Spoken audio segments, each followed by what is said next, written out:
Comienzo de la primera carta del apóstol San Pablo a los Corintios. Yo, Pablo, llamado a ser apóstol de Jesucristo por voluntad de Dios, y Sóstenes, nuestro hermano, escribimos a la iglesia de Dios en Corinto, a los consagrados por Jesucristo, al pueblo santo que Él llamó, y a todos los demás que en cualquier lugar invocan el nombre de Jesucristo, Señor nuestro y de ellos. La gracia y la paz de parte de Dios nuestro Padre y del Señor Jesucristo sean con ustedes. En mi acción de gracias a Dios los tengo siempre presentes por la gracia que Dios les ha dado en Cristo Jesús, pues por Él han sido enriquecidos en todo, en el hablar y en el saber, porque en ustedes se ha probado el testimonio de Cristo. De hecho, no carecen de ningún don, ustedes que aguardan la manifestación de nuestro Señor Jesucristo. Él los mantendrá firmes hasta el final, para que no tengan de qué acusarlos en el tribunal de Jesucristo, Señor nuestro. Dios los llamó a participar en la vida de su Hijo, Jesucristo, Señor nuestro, y Él es fiel.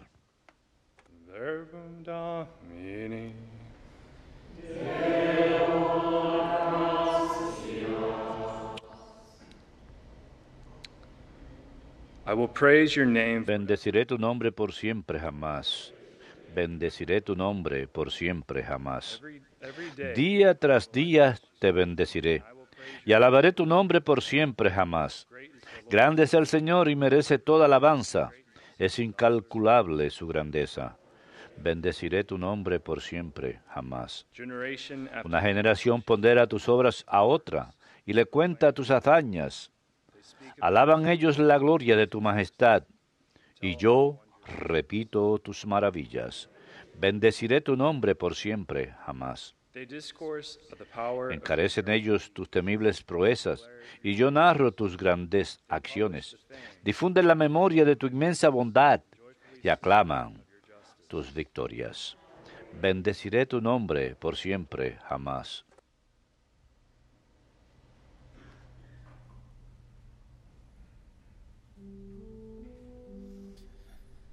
Alleluia, alleluia,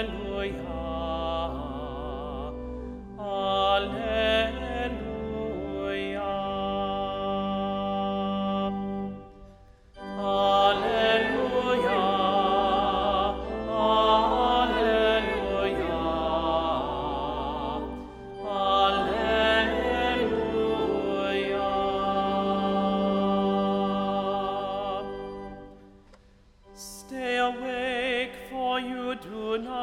Permanezcan despiertos, pues no saben cuándo vendrá el Hijo de Dios.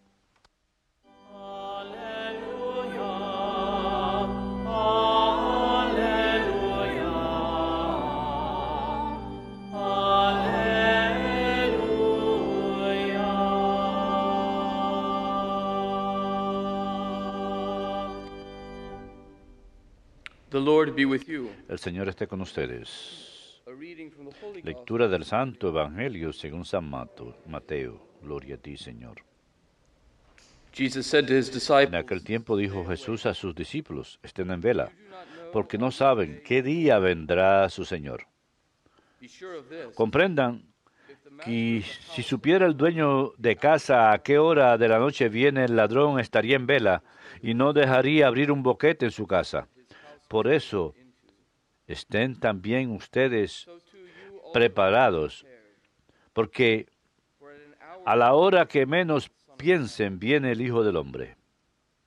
who then is the faithful ¿Dónde hay un criado fiel y cuidadoso a quien el amo encarga de dar a la servidumbre la comida a sus horas? food at the proper time? Pues dichoso ese criado, That servant whom his si el amo al llegar lo encuentra portándose así. Amen, I say to you, Les aseguro he will put him in que le confiará la administración de todos sus bienes. servant says to Pero si el criado es un canalla y pensando que su amo tardará, empieza a pegar a sus compañeros, a comer y a beber con los borrachos, el día y la hora que menos se lo espera, llegará el amo will punish him y lo hará pedazos.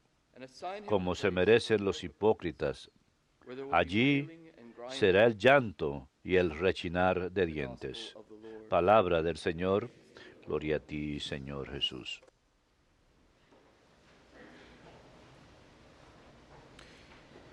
In the parable of the wicked steward, En la parábola del administrador malvado, el Señor nos advierte acerca de una delusión en la que podemos caer. the wicked servant thinks that El the time empleado malvado piensa que el momento en que su amo está ausente es ahora su propio tiempo. vanquished El tiempo becomes the time de Cristo queda aplastado y se convierte en el tiempo del siervo, quien toma propiedad, o por lo menos eso piensa, del reino de Dios para sus propias metas. so our own lives become Asimismo, nuestras propias vidas God's history of the kingdom of no se vuelven parte del reino de Dios, sino de nuestra propia historia, una historia que nosotros mismos inventamos.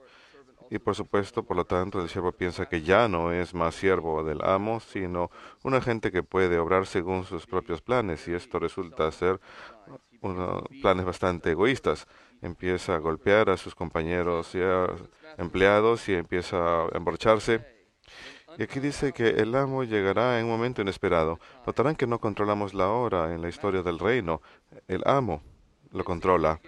Y es importante que el Señor describe al administrador infiel como hipócrita. El hipócrita en esta parábola es una persona que tiene un oficio o responsabilidad de Cristo, que es el amo, pero que obra de forma que es profundamente opuesta a los principios del reino, incluso understanding. He's still beneficiándose. but he's acting. Sigue en el poder, pero actúa hipócritamente. We shouldn't place too fine a No debemos Christ warns us that the wicked me- steward will be placed in hell, buscarle where there tres will pies be al gato. grinding. El Señor nos dice que Damnation la condena será el llanto y el rechinar de dientes en el infierno. in the gospel. Esto no es una idea que proviene de la iglesia, proviene de Jesucristo. Lo tenemos en el Evangelio según San Mateo. Pero ¿en qué consiste? Self-imposed state in the West. Es un estado autoimpuesto. La condena es un estado de separación eterna de Dios que los seres humanos eligen cuando son infieles a Dios a propósito y cometen pecado grave y no se arrepienten honestamente de ese pecado. And what the Lord is warning us Y lo que el Señor nos advierte en cierta forma es que esos pequeños juegos de egoísmo que jugamos llegan a su fin al momento del juicio final, personal, de parte del Hijo del Hombre. Por supuesto, nuestro instinto puede ser ignorar o tratar de reinterpretar a Cristo para tratar de vadear estos pasajes difíciles del Evangelio, pero debemos creerle cuando habla acerca del peligro de la condena eterna.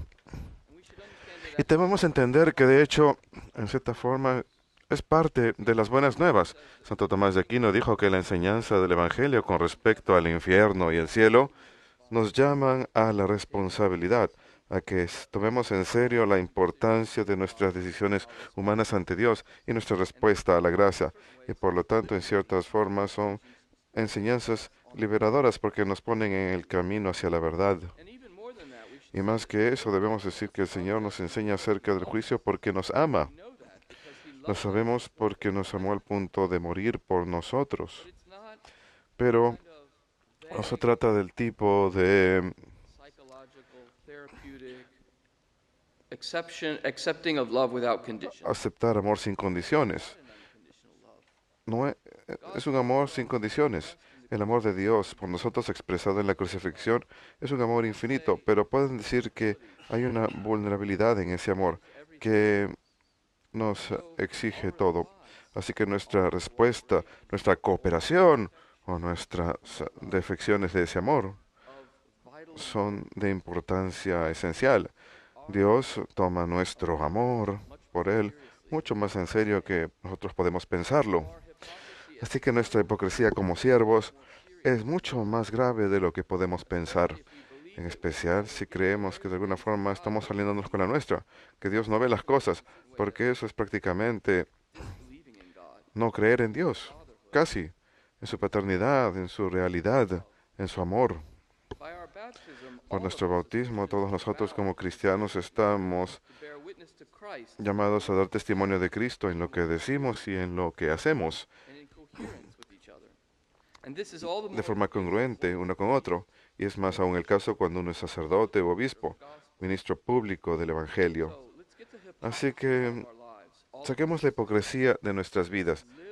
Vivamos y hablemos según el Evangelio con integridad de vida. La iglesia se ve renovada por la santidad y la verdad. En la primera lectura escuchamos a San Pablo, le escribe a la iglesia de Corinto y les dice: ustedes que han sido santificados en Jesucristo son llamados a ser santos. Y eso es la iglesia, en el fondo, un pueblo santificado en Cristo, llamado a ser santo. Al centro de la iglesia tenemos la verdad y la gracia de Jesucristo. Él les escribe: doy gracias a Dios en nombre de ustedes siempre por la gracia que Dios os ha dado en Cristo. Pues por Él han sido enriquecidos en todo, en el hablar y en el saber, porque en ustedes se ha probado el testimonio de Cristo. Todo discurso y todo conocimiento. El manantial de la santidad en la iglesia empieza en la enseñanza apostólica, no en las diferentes opiniones de los hombres, ni en el filosofar de los diferentes pensadores del cristianismo que critican el cristianismo y la iglesia en los medios de comunicación. La verdad comienza en la revelación del Señor entregada a los apóstoles y transmitida a la iglesia en su tradición sagrada. Y esta enseñanza tiene el poder de santificar. San Pablo dice que puede enriquecer nuestros corazones con la esperanza auténtica en Dios, una esperanza vital y fervorosa en Dios, que es esencial para la iglesia en este momento, para cada uno de nosotros. La fe en Dios y en la verdad de la enseñanza apostólica y la caridad del amor de Dios que fluye de esa verdad y crea verdadera santidad. Vivir en la caridad de Cristo. Ese es el camino de la iglesia, ese es el camino del Señor. Que no seamos administradores malvados, sino administradores fieles, hombres y mujeres que aman a Dios y a nuestro prójimo en la realidad, en Cristo, como fortaleza y verdad en el mundo de hoy. Así pues, nosotros también hemos de estar preparados para la hora que no sabemos cuándo llegará el Hijo del Hombre. Permanezcan en vela.